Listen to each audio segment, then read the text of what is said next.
How's it, Trev? How you, bud? I'm good, thanks yourself. Good, man. Good to be back in office. It is good, yeah. Lots to get done, A lot lots of of catch up. emails and things, yeah. But it's good, always always- good to be back. Good, man. But yes, we had a lacquer week in the Mara, though. An unbelievable It was a week. good one, eh? In terms Yeah. of the Mara in general, the experience one hopes to obviously experience Yeah. kind of happened for us. It was an epic week. I think it was such a diverse week. 100%. Because we got crossings, lots of general game, line sightings were off the charts. It was unreal. So a though. little bit of everything, eh? Perfect. Yeah. Perfect, man. Yeah, it was a lot of fun, eh? Yes, and it was lekker hosting alongside you. Always good hosting with you. Great group of guests on board, and yeah, it was a blast. It was a lot of fun.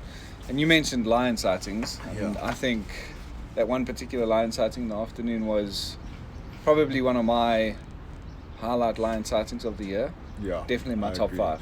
It was I agree, absolutely and incredible. I was trying to explain it to Andrew earlier. It wasn't a sighting where it was action packed. If that makes sense. There wasn't fighting, there wasn't hunting, anything Yeah. like that. I Just think a what tranquil made scene. it for me was the scene, Yeah, and also the build up to the scene.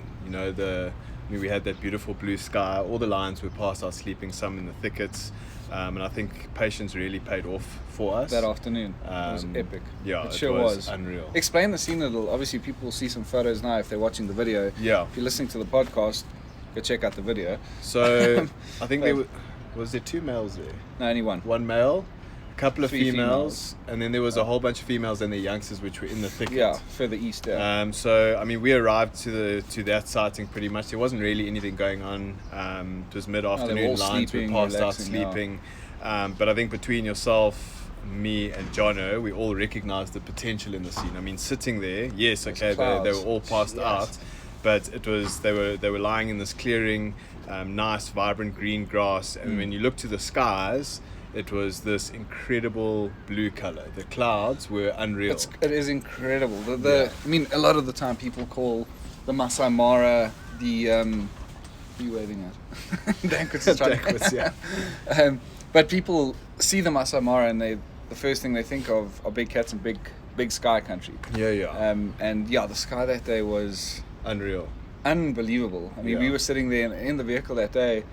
I was saying to my guests about a scene that I had photographed. There was an impala on the horizon, this incredible sky, Yeah. but the sky was purple. Yeah. I did basic edits. I lifted a bit of highlights, lights, and the sky it's purple, Yeah. similar Yeah. to what that sky was Yeah. that we had with the lions that night.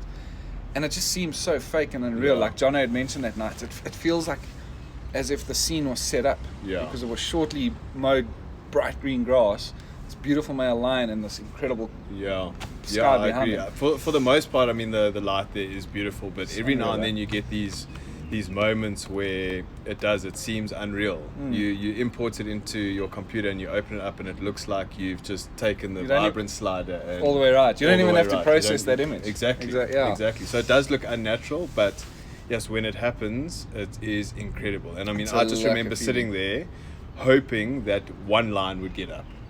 Just to capture that scene with one line, not even getting up, just sitting up or yawning, and just showcasing the scene and trying to capture it as best that we could. Yeah, and I think that night we got back to the camp, everyone was on a high. It was an absolute buzz. That was Yeah. an incredible sighting, and I think every single one who were in that sighting that evening, and it was only the Wild Eye vehicles, which was epic, Yeah.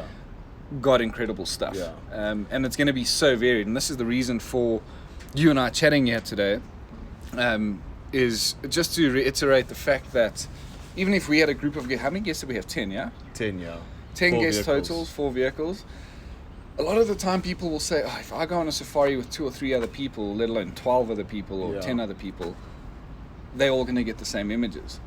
And the reason and the spark of this conversation is you showed me one of your images Yeah. of a lioness and the male Yeah, coming together. interacting, coming Yeah. together. And Grant Scott got a very similar scene and shot to yours, Yeah. but still very, very different because But he it's was got a sitting very a lot. different filter. If you look at the 2 pictures, I don't want to. I want to be humble, but they're both very good images. Your image of is almost stunning, dude. exactly It's of absolutely almost beautiful. exactly the same moment, but they have a very different feeling to them. Yeah, the story that gets kind of Yeah. portrayed off them is Yeah. very, very different. Yeah. when you showed me that image, I immediately went back to the moment I took photographs of that exact scene of the male and female coming together, and I've got tails off, I've got bums off. And there's no, even if you try to create the exact same image in a sighting, there's no way. There's no way that you're going to get it right. Also, what I love about what we do and being out in the field with guests is, okay, yes, we're there and we're chatting through settings and we're giving ideas as to how we would frame a specific shot and be careful of horizons and watch cutting off tails and all of this kind of thing. But what I really like, and it's the beauty of photography, is that we all have a different eye, so we all see it differently. Exactly. And I mean, we'll get to Hugo's picture now.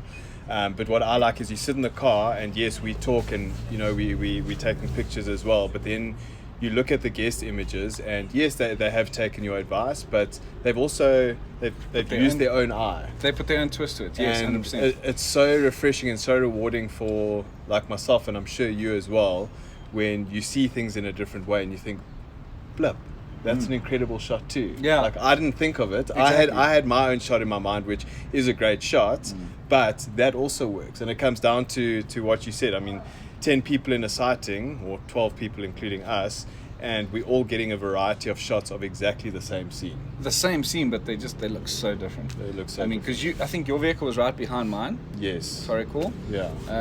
Or the vehicle I was in. I mean, that from where I was standing to where you were probably 3 meters. Yeah. If that much. Yeah. And the different angles and the background alone plays a major deal. Yeah. Because I mean, the clouds you had behind those lines were a lot more dramatic than the angle we had. Yeah. And I mean, the focal length, I was sitting on 600 mil. Yeah, I was at 500. So the best thing for me to do was to isolate an animal and get nice and tight. Yeah. And you were sitting at 500, Grant was at 500, Hugo was at somewhere between 100 and 400. Yeah. And yeah, it just comes to prove to you not only that the angle makes a difference in the portfolios or the images that are going to come out of the scene, but the actual focal lengths being used. Yeah. Because if I decided to pick up my 70 to 200 and not shoot to the 600, would have been a very different shot as well. Exactly. Yeah, 100%. completely different.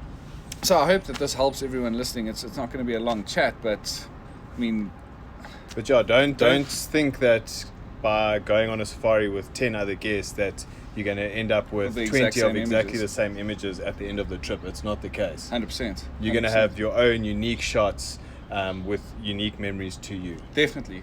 I mean, if I had to compare shots I got of that scene and Hugo and the other two in the vehicle, that was a meter difference. Yeah. And even just that meter difference and the angle change it's crazy. Yeah. I mean, I was very, very lucky that the moment I started shooting is when the male lion got up and walked straight towards us, and I was just very lucky to be in the exact spot with him walking directly towards me.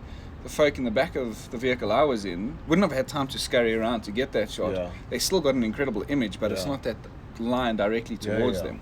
Absolutely.